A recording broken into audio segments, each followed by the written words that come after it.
Citizens, it's that time. You are officially in the Alert Zone. Welcome to the Alert Zone TV. I am the Wizard Uncle James. You guys already know what to do. Let's just get started. So we're going to have a discussion about this whole Maxwell Place shooting in Chicago. You know, with the kid and having to delete the band and his mom and all that. We're going to get into some things about this case. And we're going to talk about some things that need to be discussed moving forward. And I'm going to rub some people the wrong way, but this needs to be said. First off, for everybody, you guys and girls know that the charges was dropped.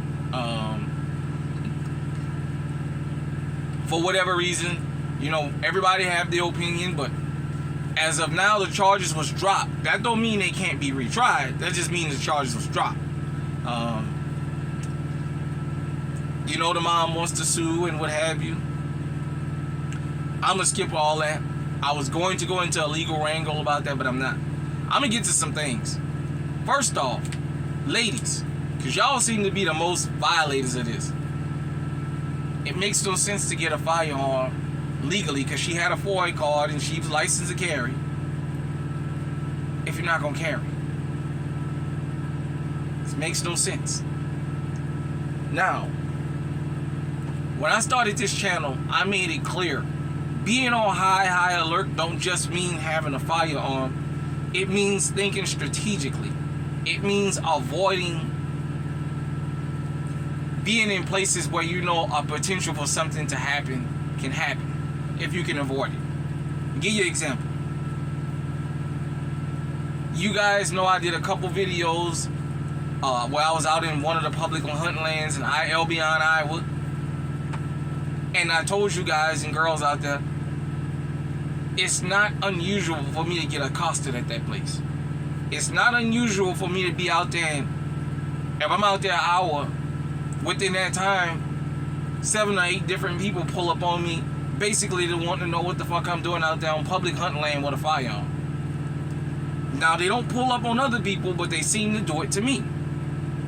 Now, I understand that basically, in that area, percentage-wise, black folks don't exist. Yeah, there's a few here and there. Not in Albion, as far as I know. Marshalltown is about 10 minutes away, 15 minutes away where I live. But since I first started going there, it's in Timmins Grove, it's called. It's not abnormal for me to be accosted or somebody to roll up on me. I have a legal right to be there. My firearms are mine. My permit is up to date. I have my hunting license. I got every right to be out there. I have every right to be out there testing a firearm. It's like everybody else that go out there and do it. But that doesn't mean it's always the smartest thing to do, which is why the last 2 or 3 videos I did with my Bushmaster AR-15, with my shotgun, my Mossberg 535, with my Ruger 450, with the Canic, when I did the extended mag dump, I decided to go to another place where I think once I've had an issue, and it was an issue.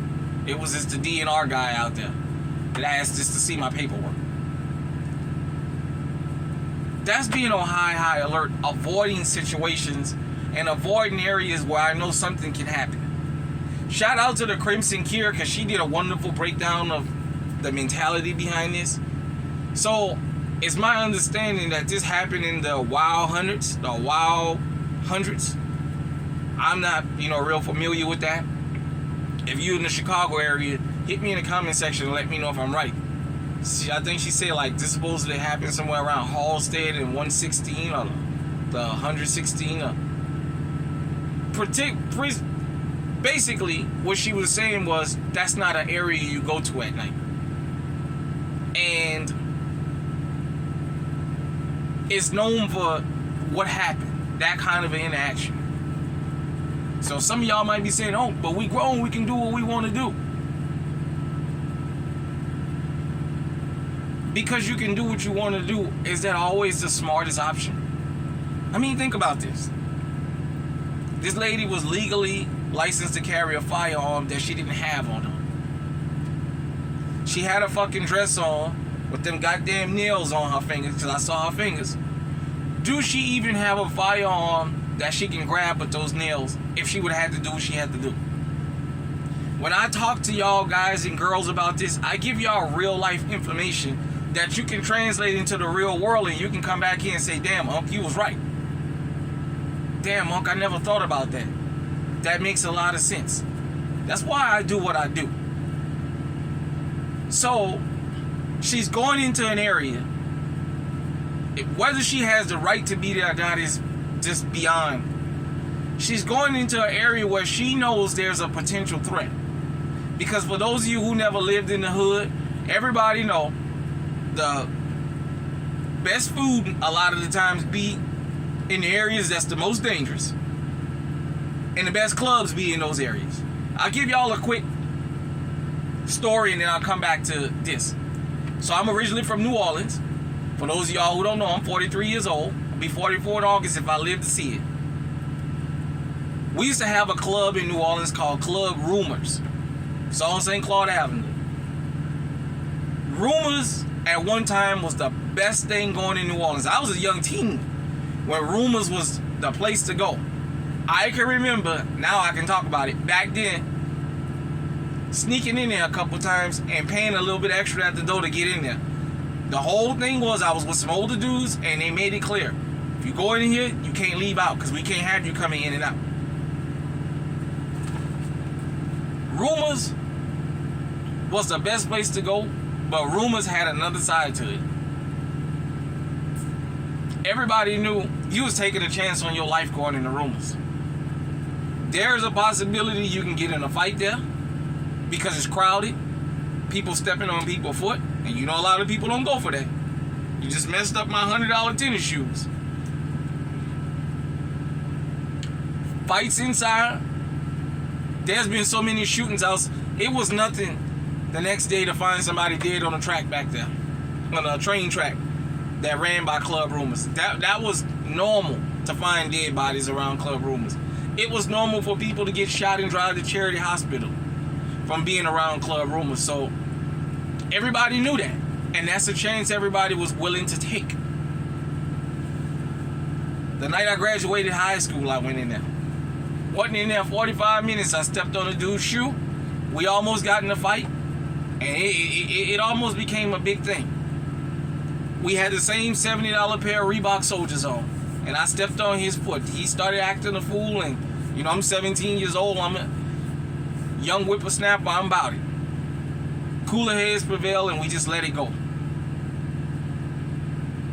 But that was a chance I was willing to take.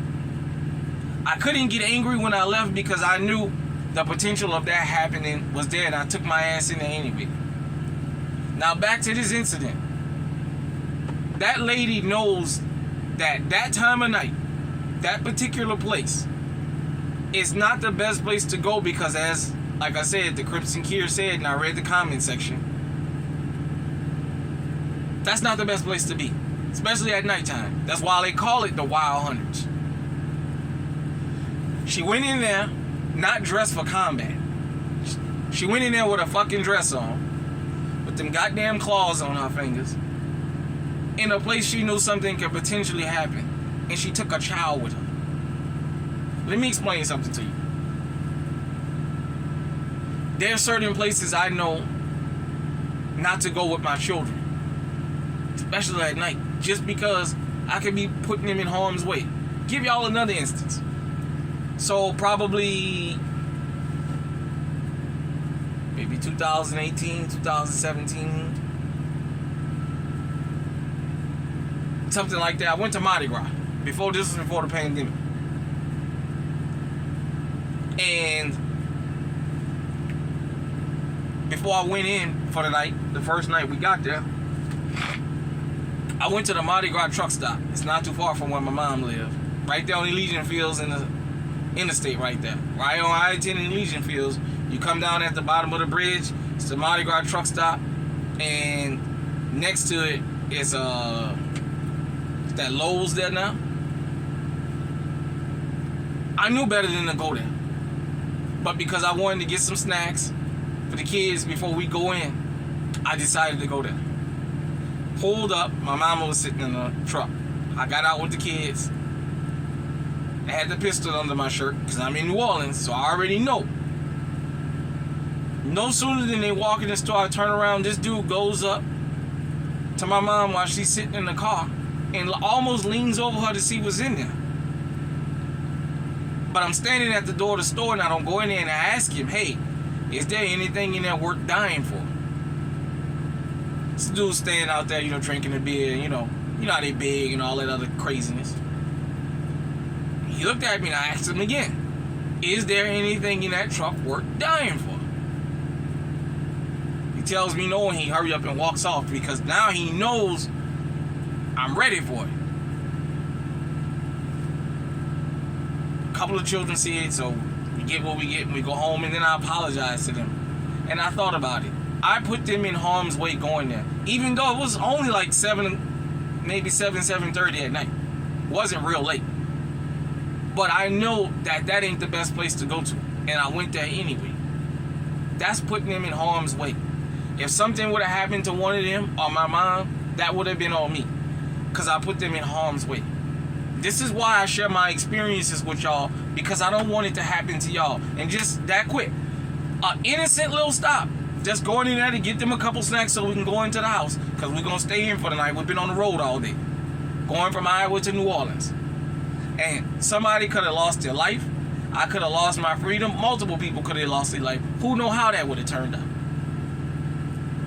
She's got her kid with her, and she goes to this place. So she's putting him in harm's way going to this place. I always say, if you like going to the hood gas stations and the this and that, if you want to go at night, leave your children at home. That way, if something happened, at least they not with you. Somebody else could have been in there fighting and you could have caught a straight bullet, or your son. Anything can happen. She brought her son into harm's way. Now, I'm not condoning that guy hitting on her and I'm not going to apologize for the last video I did. I'm going to tell you that right now. I'm not apologizing for it. Because that was relevant to the point I was making about moms putting their sons into the position where they have to do something like that. She gets in this argument with this guy, and the snippet is a video I saw so far is he's telling her, if you say one more thing, I'm going to take off on you. Ladies, listen to me. Listen to your uncle. If you came from the old channel, you know where I'm going with this. But if you knew, you only know me from this channel, listen to what I'm going to tell you. Men don't see women the way they used to. Men see y'all as our equal. And now, with the internet, more and more, we're seeing y'all as more of a threat than we seeing other men. See, when you got all these different social media platforms where you got women running men in the ground, talking about how they don't need them. You got women saying, yeah, if I hit him, he better not hit me back. Yeah, I don't give a F and blah, blah, blah, blah, blah. Men are looking at this. We're paying attention to this. All these little incidents that's going on, I told you guys, there's men in prison with cell phones that's watching all this. There's men in the graveyard.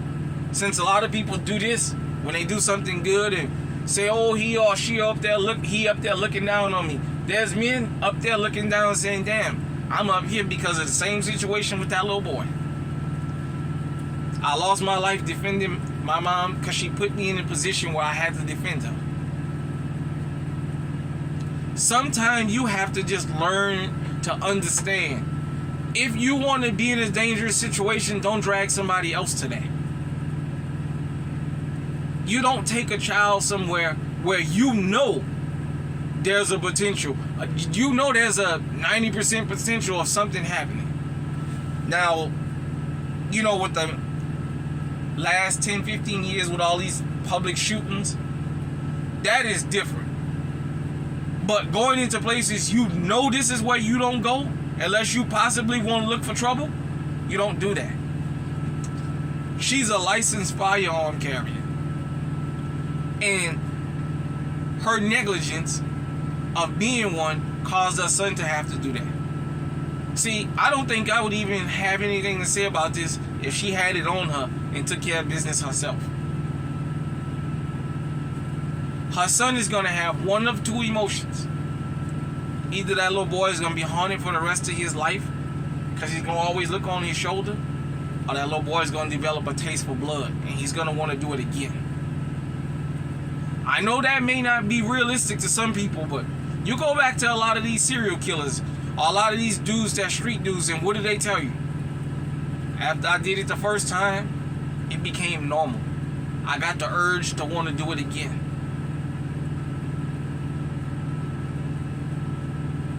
I'm telling y'all this because I care. Sometime you got to stay out of certain places. And if you must go, if you feel you that grown and that invincible, fine. Don't take your children with you. Think about your babies. Now let me say something else to y'all ladies before I go further. I, as a man, especially one of these, black men, understand every day that I take a breath of life, there's a 50-50 chance I can lose my life. And I'm not talking about to a disease, or to a car accident, or some kind of building collapsing. I'm talking violently like that. Just the mere fact that I took a breath of life and walked out of the door. I understand that threat. And understanding that threat makes me move strategically. It makes me even to the point throughout my life where every situation wasn't worth me getting into a fight or getting into an argument or escalate. Fellas, hit me in the comment section if I'm wrong and call me a liar. At least all men, and even some of the young boys, have at least once in their life had to swallow their pride and say, you know what? I'm going to get this dude a pass. I'm going to get this chick a pass. Because I don't know how he or she is. But if I decide to get in stupid mode, I ain't going to be able to be stopped. And we let it slide. There's times that we all as men say, you know what? Even though I got the right to, I'm going to just let it go. Hey, look, when we say, hey, look, leave me alone, just men know what that means. Dude tell you, hey, look, leave me alone. I don't care how wrong he is. He starts telling you, look, just shut up, blah, blah, blah. Let it go. Because he's telling you in our mind as a man, I'm willing to take it to one of us dying. And we know as men, if we don't let it go, there's a possibility one of us going to lose our lives. And once we decide we're going to keep talking, we ready for that.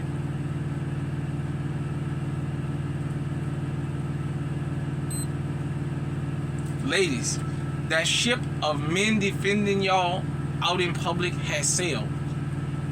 Number one, the men standing around watching, because I seen people throughout different comment sections and different videos saying, why none of them men didn't help her?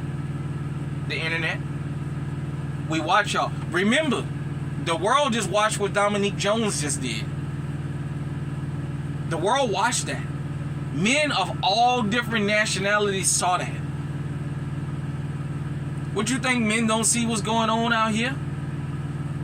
Men of all nationalities saw that and started saying to themselves, you see why I don't come to the rescue of women no more? What if there was a random dude out there that would have got involved in that neighborhood and could have possibly lost his life behind her? Ladies, the fact that men see y'all as their equal, I told y'all, men don't give women passes no more. Men don't tell women because you're a woman, I'm going to let you slide. There's a lot of these dudes out here, just like that guy in that, whatchamacallit, that will bust the piss out of you and won't think nothing of it. Now a lot of us men say we wouldn't even waste our time arguing, but we don't live in a perfect world. So I'm telling you, in the world we live in, there's a lot of these dudes out here that will bust the piss out of you, straight up, and won't think nothing of it.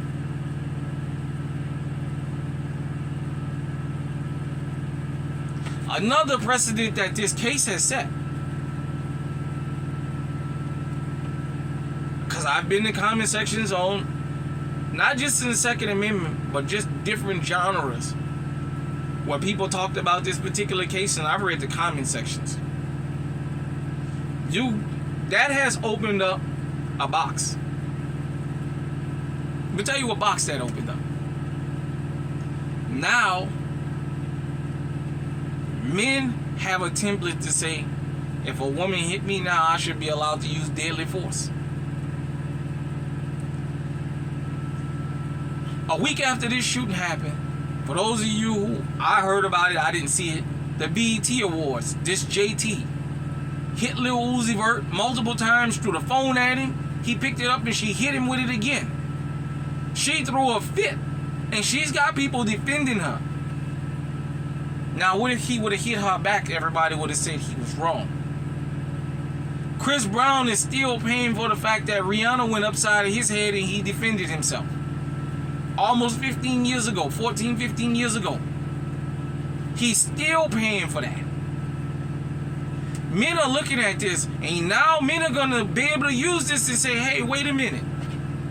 That woman got into an argument with somebody, and he started hitting her, and her son deleted that man, and the charges got dropped. They didn't go to jail. For all you big mouth ladies out there, is that something you willing to deal with now?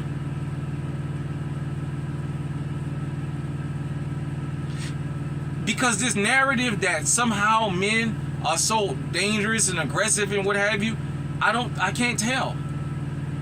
Because I'm seeing a lot of women get up in men's face, and they don't want to have to pay the consequence for that. Hey man, let me tell you something. All the time, there's a potential for something to happen when people do start arguing.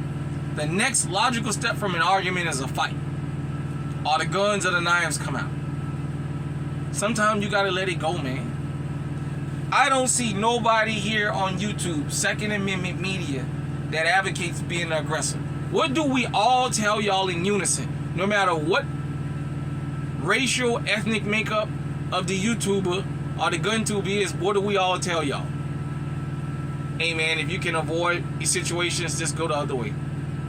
Sometimes you just gotta let it go. That Detroit gas station incident where them guys got locked in the store. One of them guys called the shooter's bluff and said that motherfucker ain't gonna do nothing, and he started shooting. Man, sometimes you just gotta let certain things go, man. Because here's the part that people don't understand. Because this happened and this has gained nationwide attention, there's a possibility of retaliation. That little boy. There's a possibility of retaliation against her. And if anybody know this woman, you tell her I said this. Because the state dropped the charges don't mean the feds can't come in. Because if you want to get technical, and you know with us, they love to be technical. They can come in and say that boy didn't have no business having access to that firearm. Period, point blank. Because had he took that firearm out of her car and when robbed somebody or did something to somebody, his mama would be going to jail.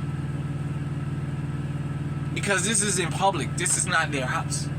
They wasn't sitting in a car, or she didn't leave that kid in the car and somebody tried to take it and he did that. Now the details are sketchy about how he showed up, that she messaged him, or however, whatever happened. I want y'all to be strategic out there.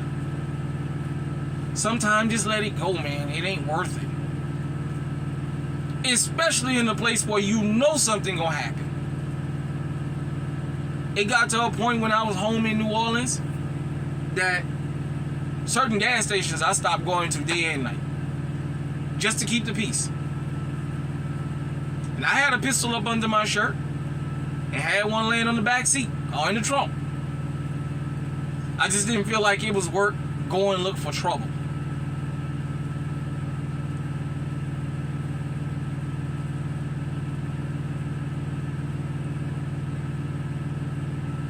There's a particular gas station in the small town I live in. I stay away from it. I think in the last 4 or 5 years, I've been there probably twice, maybe 3 times. I don't go there. Just because of the potential of what may be able to happen, what may happen.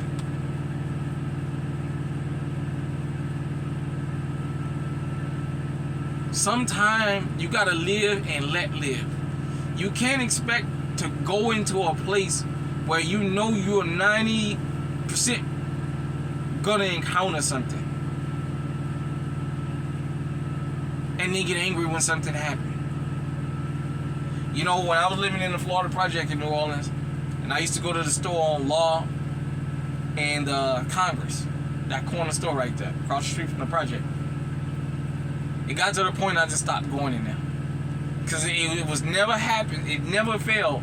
Somebody got upset because they was begging me for some money and I told them no.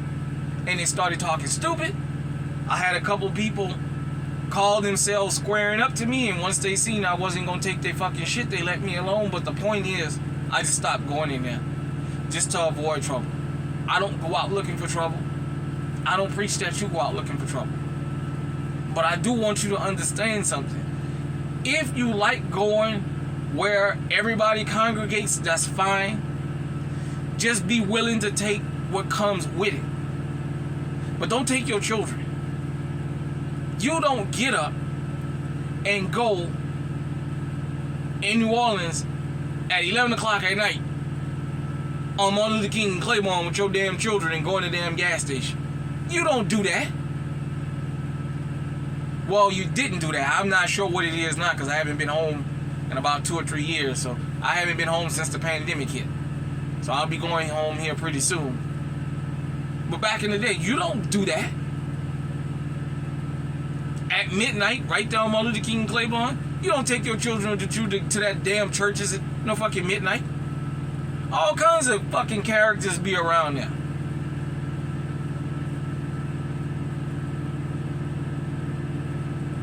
Ladies, I want y'all to protect yourselves. But I want y'all to be strategic also. Unless you're in a gun-free zone or a government building, you should have your firearm with you, especially going into a place like that where you know the potential for what happened could happen. Let's just say if her son would have froze up. It was clear nobody... That's another thing. None of the men stopped him from hitting her. But why? See, we don't know the full story. Did she start this whole thing? Did she keep it up to the point where these guys say, hey, man, I ain't jumping in this. This chick don't even know when to be quiet. I ain't gonna risk my life for that. I ain't gonna risk myself for that. See, I'm gonna say this and then I'm gonna let y'all go. With the internet now, men are comparing notes and seeing it's not worth it. You got people like the Bayang running around here, and you guys already know who I'm talking about when I say the Bayang. Running around here, spouting all this foolishness about black women ain't being protected. Every black woman in the United States know at least one black man in her life. Whether it's her dad, her brother, her cousin, her boyfriend, her friend from school, some dude that's sweet on her, somebody she worked with. Hell, a lot of them even know random dudes that they can call up right now. Every black woman in this country. Hell, I'm even willing to say you can cut this across racial lines. Every woman in this country know at least one person they can call. One male that they can call, but this isn't particular to black people. Black women know at least one black male they can call that'll come out there and defend her honor and won't even ask her if she wrong, did she start, nothing. He'll go out there and risk his life and freedom and then find out the hard way later. That's why a lot of them in the graveyard. That's why a lot of them sitting in prison right now. After they went out there head first, and when it all was over with, they find out this guy was minding his business, and she asked him, give her 50 cents, give her $1. This dude told her, I don't know you. She started with her fucking shit. A damn argument broke out. She started calling this guy out of his name, and then called me and told me something totally different. And I came rushing out there Because you don't, how dare you say that to my loved one? And I lost my life before I went to prison. And then I found out, for those who went to prison, I went to prison, and this guy here was just as innocent as the day. And I'm sitting back here right now. Dominique Jones, Travis Rudolph, perfect example. She went and picked that fight and called her brothers and told them something totally different and sent them out there. And the role got reversed. It didn't go the way they thought. She tried to distance herself from it, and you got one dead. You got one that had to fight for his life, even though he was innocent. You got 3 of them that lost their gangster's pass because they got up there and testified for the state. And even the brother said, even if he knew she was in the wrong, he don't know if that would have changed him showing up or not. Her brother is her crash dummy, and she knows that. That's not the first time she sent him to do that. This is just the first time that somebody got hurt and lost their life. It's not the first time that he did that, because he made it clear when he said, even if she was wrong, I don't know if that would have stopped me. Instead of doing what any sensible person would have said and say, hell no. If I would have knew she would have did all that, I'd have told her to get lost. She my sister, but get lost. Ladies, get legally armed. Learn your firearm. Avoid situations like this. Because men don't see y'all as women necessarily now. They see y'all as their equals. More and more men are starting to see y'all as even more of a threat than men. And that is dangerous. That is dangerous. This incident, the incident at the BET Awards with Lil Uzi Vert, old lady attacking him, Dominique Jones, the list goes on and on and on. Men seeing this. And men starting to say, offline amongst ourselves, and man, these chicks were way more dangerous than they used to be. And they're going to be eliminating the threat. A lot of y'all going out here getting guns, talking about protect yourselves, but you're afraid of firearms. That's why that lady left that damn gun in the car. She got a gun she probably was afraid of, but she wanted to have one. And when she really needed it, she didn't have it. Knowing she was going into a situation where something could have potentially happened. There is no way in the world I would go to certain places in this country knowing I have a legal firearm and not have it on me. Just because I know what could happen. When I go out in the field to go hunting, I always have multiple firearms on me. When I'm out shooting them YouTube videos out there, you guys see I always have my EDC with me. Or another firearm besides the one I'm shooting. Because I understand the potential danger of something happening. And I'm going somewhere where I know it's going to be rowdy at. I'm ready. Because I know the danger that's there. If you're going to protect yourself, do it the right way. If you want a firearm that you're afraid to protect yourself with, that's fine. Get your firearm. For you and your house. Just don't go in places where you know it's a 90% chance you can run into something. Because then you'll end up in a situation like this. An argument with a male hyena. A woman who just refused to back down because she wanted to prove something. A guy that lost his life. A woman that almost lost her freedom for her and her son. And that's going to live the rest of their lives like that. Looking over their shoulder. Hit me in the comment section. Let me know what you think. Till next time, everybody out there, stay safe. Stay armed.